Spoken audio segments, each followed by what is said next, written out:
All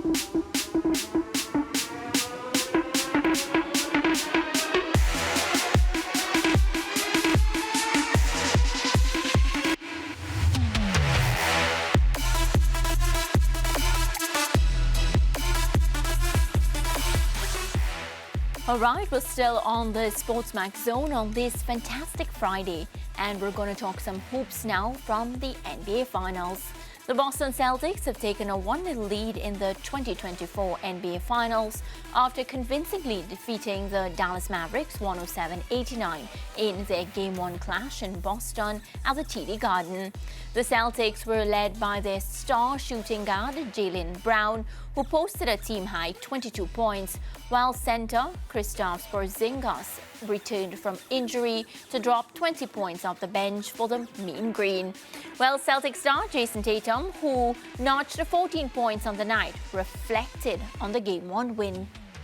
It's surreal being in the finals. And, you know, when you're young, I guess in your career, you think you're always going to go back. And last year was kind of like a wake-up call when we didn't make it. So, you know, getting back to this point and being here is really a big deal. And, you know, we played well tonight, so a lot of things we feel like we could do better. But it definitely does feel good to win the first game. But we know that 2 years ago we won the first game and, you know, the outcome of that series. So we still have a lot of work to do. Well, Luka Doncic's game-high 30 points was not enough for the Mavs as co-star Kyrie Irving had an underwhelming night, ending the game with 12 points. Well, here's the Mavs guard Kyrie Irving after the game. We didn't perform the way we would have wanted to tonight. You know, it starts with me just being able to get out there and get us settled. I got to take some accountability for just the communication and just going out there and getting used to the way that the kind of environment was going to be. But I think my teammates did a great job of staying together, sticking to the game plan. We obviously made some mistakes, like I said, but we gave ourselves a chance in the second half, and we just got to continue to do the right things and win the quarters as much as we can. Well, the Celtics will host the Mavericks in Game 2 at the TD Garden on Sunday. Here to review the action is our NBA analyst, Alistair Albert, who will dust the cobwebs off to talk some hoops with us today. Alistair, what a match, and of course the Celtics walking away with that win. Impressive win. You know, this was a series coming in. You know, I've done a few predictions with you guys for the last few years I've been on. And actually, this finals was probably the one that I had the most trouble with initially. But after seeing the Celtics play the Game 1 last night, the prediction that I made in the preseason preview that we did, I actually feel really safe with it now. The Celtics were able to just show their domination offensively. Kristaps Porzingis being the really key cog in that whole lineup. Of course, you have the guys like Jaylen Brown, who played outstandingly and kind of continuing that Eastern Conference Finals MVP run that he had, compensating for a little bit of an offensive off night for Jason Tatum. You know, he was you know, playing really big in spite of Jason Tatum's off night. Porzingis was amazing, and, you know, they were able to just put the brakes on the Mavs. And Luka and Kyrie are just realizing that this is a different type of competition they're facing right now, and the Celtics just prevailed in outstanding fashion. Yeah, Kristaps Porzingis, an exclamation mark when it comes to, of course, both ends of the court. And I think we need to remind our viewers that he would have missed 10 playoff games coming into this match. He comes into this setup, Alistair, and they say, you know, some people, it doesn't matter if they're missing for some time, they come back into a setup and they fit in perfectly. And I think he was what the team needed at this point in time. Absolutely. You know, this is a guy that you was able to show, you know, and kind of, I believe, put them over the top in terms of making them the best team in the NBA and how they played, having the best record in the NBA because of his impact in their lineup. You know, his ability to stretch the floor, his defensive capability, being able to roam around as much as he did in those 20 minutes, like you see, 21 minutes that you see there, 20.6 rebounds, 3 key blocks, you know, which was really outstanding to see. And for me, was probably one of the markers to show me how actually back he is. Because, of course, when you see you playing defense, you know, that takes quite a lot of effort. And the blocks that he had on Kyrie Irving, Jaden Hardy, and some of the players that he did, you know, the 3 blocks that he did, it takes quite a lot of effort and it puts a lot of strain on that calf and also maybe the compensating on the other leg. And he was able to kind of get past that, didn't see any grimaces or anything, which is really important for these guys, because I think if Kristaps Porzingis goes down at any point in the series, this could make the Celtics a lot more vulnerable than he showed in game one. So his presence, his shooting, the guy was shooting 30-foot three-pointers, with ease last night and shooting over the top of players, and he was able to, just put them over the edge, over the top, over the Mavs. They just had no counter for him whatsoever. Yeah, and another player that must also be commended for that win would be Jaylen Brown, that 22 points, 6 rebounds, and just how he's able to add to his entire team. That's it. This is a guy coming in. Everyone, over the last few years, the talk has been, who's the better player on this team? Is it Jason Tatum? Is it Jaylen Brown? And, the last series, of course, he was able to get the Larry Bird Eastern Conference Finals MVP trophy. But last night, again, I think he showed, let's forget about who's the best player on this team. But I am just as important as anyone else on this team. And, he's just kind of continuing to push. And, of course, right now he has the inside track, maybe on Finals MVP with the way he played.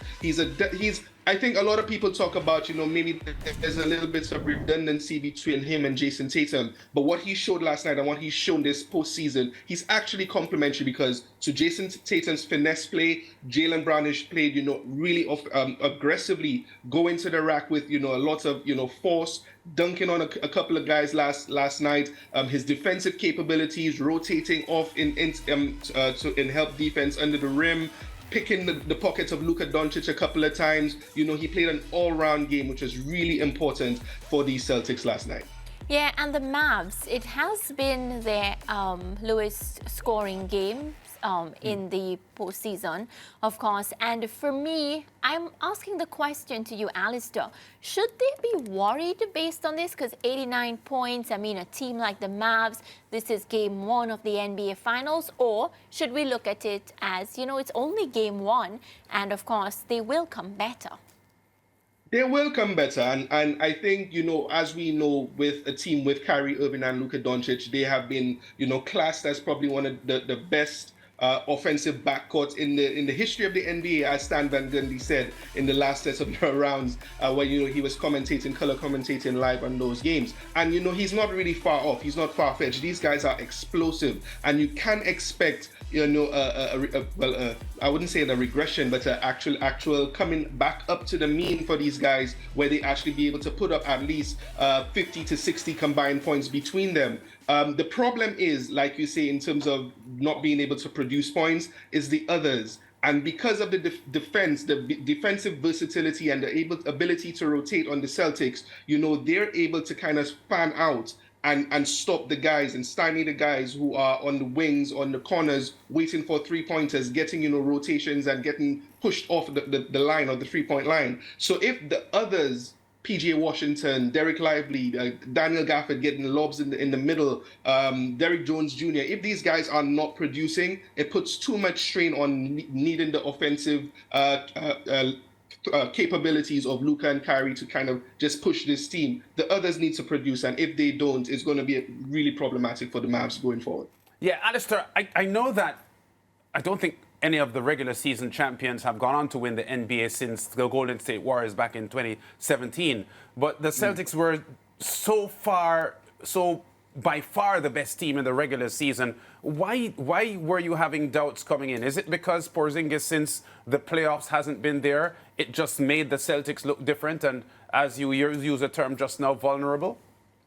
Yeah, definitely. That's one of the points for sure, because one of the things I said at the start of the season, I was really looking to see what Brad Stevens would do as the season went on in terms of the trade deadline, and whether or not he would actually get someone to back up Al Horford and Kristaps Porzingis for the exact purpose of him being injured. I was really worried about what his health would be. Last night kind of puts a little bit of a damper on my concerns where he's concerned, because he played so well, and if they could limit his minutes and he kind of provide the production that he did, he'll actually be okay. And the Celtics just have a habit. We've seen it over the last 2 to 3 postseasons where turnovers become an issue, shot selection becomes an issue. They start to really, fall in love with the three-point shot and then have some cold nights. And that kind of really bothered me quite a bit. But the way that they played this season and coming into this postseason, of course, many people said maybe this was the easiest path because of the injuries to the Miami Heat, the Indiana Pacers, etc. They kind of had a cakewalk to the finals, but they were able to step up and play the ball that you expected them to play, to get to this point in the finals. And last night, they stamped their authority on the series. I think their defensive versatility and their offensive versatility is what's going to kind of propel them to move forward. And that's why I think after game one, I feel a little more settled in my prediction, thinking that they will win the series in 6. Yeah, and quickly, we're out of time, but I just want to get a quick comment from you. It is clear that the Mavs' perimeter shooting last night was off. Is it that if they improve that in the coming games, that they could get back into the series? Not just that, but their ball movement. Last night they were atrocious in assists. They were down. The deficit 23-9 in terms of assists.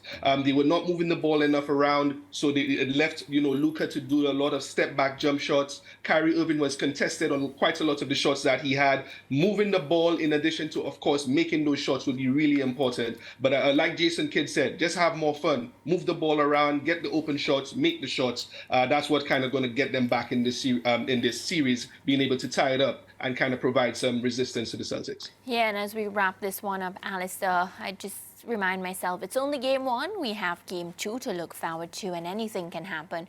And hopefully we can chat with you again really, really soon. Thank you so much. That's it. Hopefully we can do that. I look forward to see how the series progresses. All right, Alistair Albert there, our NBA analyst. We're going to take a quick break, and maybe I'll come back with Zone Update 2.